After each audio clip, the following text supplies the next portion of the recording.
UPA में CBI का action 2004 से 14 तक सीबीआई के शिकंजे में 72 नेता आए थे। इन 72 नेताओं में 43 विपक्ष के नेता थे, यानी 60% के करीब एक्शन विपक्ष के नेताओं पर लिया गया। लेकिन मोदी राज में सीबीआई का एक्शन बढ़ा है। 124 नेताओं के खिलाफ सीबीआई की कार्रवाई हुई। यहाँ एक सेकंड सवाल पूरा होने दीजिए। 124 में से 118 विपक्ष के नेता, यानी 95%। उधर 60%, इधर 95% विपक्ष के नेताओं पर कार्रवाई आपकी सरकार के टाइम पे हुआ। स्पेसिफिक इसका जवाब दे दूं? इस बात को, इस आंकड़े को तो मैं सेलिब्रेट करता हूं। पता है क्यों? क्योंकि ये आंकड़ा पुष्ट करता है कि 2004 से 14 तक जब अभय जी के पास भी सीबीआई ईडी थी, उस समय केज पैरेट कहते थे, तब भी कौन पकड़ा जाता था? एनसीपी, एसपी, बीएसपी, डीएमके, और आज भी वही लोग पकड़े जाते हैं। इसका मतलब चरित्र इनका बदला नहीं, चाहे सत्ता के बाहर हो या सत्ता के अंदर हो, ये भ्रष्टाचार करते हैं। और हमारा चरित्र है, चाहे सत्ता के बाहर हो सत्ता के अंदर हो, हम भ्रष्टाचार नहीं करते, इसलिए पकड़े नहीं जाते। ये करते हैं इसलिए पकड़े जाते हैं। मैं इनको एक उदाहरण देता हूं। शहजाद, विपक्ष पर एक्शन, अब मुझे बताइए, अर्पिता जी, मैं आपको एक सवाल पूछूं। पहले जितना एक्शन विपक्ष पर वो नहीं करते थे, अर्पिता जी, मैं आपको एक सवाल कर रही है। इसी पे एक सवाल पूछूं, अच्छी चर्चा चलेगी। अर्पिता जी, स्पेसिफिक जवाब स्टूडियो सेंट्रिक मत करिए डिबेट। अर्पिता जी, कार्रवाई जो होती है भ्रष्टाचार पे, कोई एडिटोरियल लाइन तो नहीं होती कि मैंने एक सवाल इससे पूछा तो एक से उससे पूछूं। जो भ्रष्टाचार करेगा उसी को पकड़ेगी ना एजेंसी। कांग्रेस के लोग भ्रष्टाचार करे और बीजेपी के लोग ना करे, उनको जाके पकड़े। हाँ, पर जब करते हैं तो कर्नाटका में भी हमारे एमएलए पे कार्रवाई होती है, हमारे एमएलए के विधायक पर कार्रवाई होती है। ये उदाहरण। त्वरित कार्रवाई तो नहीं होती, त्वरित नहीं हो रही। कर्नाटका में किसने पकड़ा? नहीं। दूसरी बात, आप इधर जो नारायण राणे का एग्जाम्पल दे रहे हैं, शुभेंदु अधिकारी, जब वो आपके साथ नहीं थे तो कितना भर भर के कोसने वाला काम कौन करता था? मैं आपको इसका भी जवाब दे देता हूं, पर मुझे फिर एक लाइन बोलने दीजिए। एक सवाल मुझे भी उनसे पूछना है। शुभेंदु अधिकारी का भी जवाब दे दूं आपको? चलिए, संतुष्ट करता हूं। शुभेंदु अधिकारी पर जब कार्रवाई शुरू हुई 2014 के कालखंड में, तब ये टीएमसी के लोग रोज प्रेस कॉन्फ्रेंस कर करके कहते थे ये बेचारा साफ सुथरा है, बहुत ईमानदार है। ठीक है, उस पर कार्रवाई हुई। उन पर कार्रवाई तब भी हुई जब वो हमारी पार्टी में आए। अब उसके बाद ये लोगों का स्टैंड कैसे बदल गया कि तब वो साफ थे और आज करप्ट हो गए?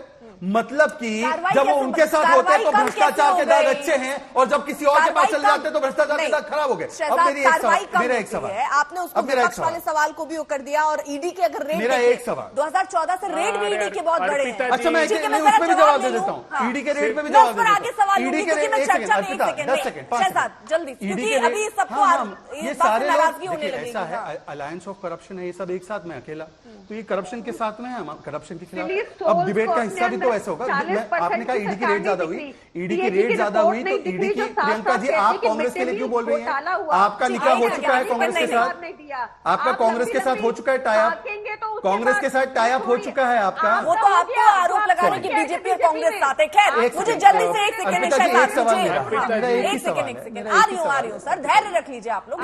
इतना उत्तेजित क्यों होते हैं जी भाई? अब देखिए, जल्दी से 10 सेकंड में वो बीच में बोलेंगी तो फिर प्रियंका एक सेकंड, प्रियंका की आवाज कम करवानी पड़ेगी। प्रियंका, अच्छा नहीं लगेगा। एक सेकंड प्रियंका, पूरा मौका दूंगी, रुकिए जरा। देखिए, ऐसा है कि मान लीजिए कि एजेंसी बड़ी मैलिफाइड और सिलेक्टिव है, मान लेते 1 मिनट के लिए। मैं तो एजेंसी के काम पे बात ही नहीं कर रहा, मैं तो कोर्ट के आदेश कोर्ट कर रहा हूँ।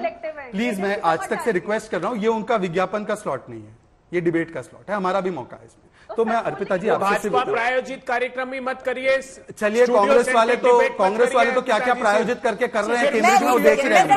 चलिए अर्पिता, मेरा सवाल नहीं आ रहा है। मैंने देखिए सारे सवाल के जवाब दिए, मुझे एक लाइन तो बोलने दीजिए। अर्पिता, मेरा एक लाइन नहीं आया है, मुझे एक लाइन बोलने दीजिए, उसके बाद मेरा समाप्त हो जाएगा। अरविंद वाजपेयी और नवल किशोर नहीं, अर्पिता जी, मेरा एक लाइन आ जाने दीजिए, ये अन्याय होगा। आपके बोलने पर आपत्ति, पर मैं तो केवल यहाँ पर मिल मैं, क्योंकि आपके सबसे ज्यादा सवाल, अब मुझे एक ही लाइन बोलने दीजिए। मैं ईमानदारी से डिबेट करता हूँ, मैं किसी के बीच में नहीं बोलता हूँ। मेरा एक बुनियादी सवाल है, मैं कह रहा हूं एजेंसी को छोड़ दो, हालांकि एजेंसी पे किसी कोर्ट ने टिप्पणी आज तक नहीं की 8 वर्षों में। मैं कह रहा हूं कोर्ट के आदेश क्या कहते हैं उस पे जाओ। और मैं कह रहा हूं कि कांग्रेस यदि कहती है कि सिलेक्टिव है, तो भाई आम आदमी पार्टी पर जब कार्रवाई होती है तो अजय माकन उसको कहते हैं बिल्कुल सही है। मतलब मैं करूं तो चमत्कार और दूसरे करे तो गुनहगार, ये कैसे हो सकता है? ठीक है, आप दोनों नवल किशोर जी, मैं इस पर जरा आपका, ठीक है, मैं जल्दी से रिएक्शन ले लूं। आप पे भी आरोप लगाया था लिकर के। नवल किशोर जी, आप एलजी के ऊपर कोई आवाज कम कर दीजिए। पीसीआर आज तक चार्जशीट में मनीष जी का प्रियंका नाम जी, नहीं वो किया, उनको अंदर आईजी की रिपोर्ट आ गई है। एक सेकंड, नहीं सर, ऐसे देखिए, चीखा चिल्ली और ये बहस, ऐसे कोई मतलब नहीं है प्रियंका, प्लीज, ऐसे कोई मतलब नहीं है। आप लोग आएंगे 45 मिनट का ये शो और सब बोलते हुए चले जाएंगे, कुछ समझ नहीं आएगा।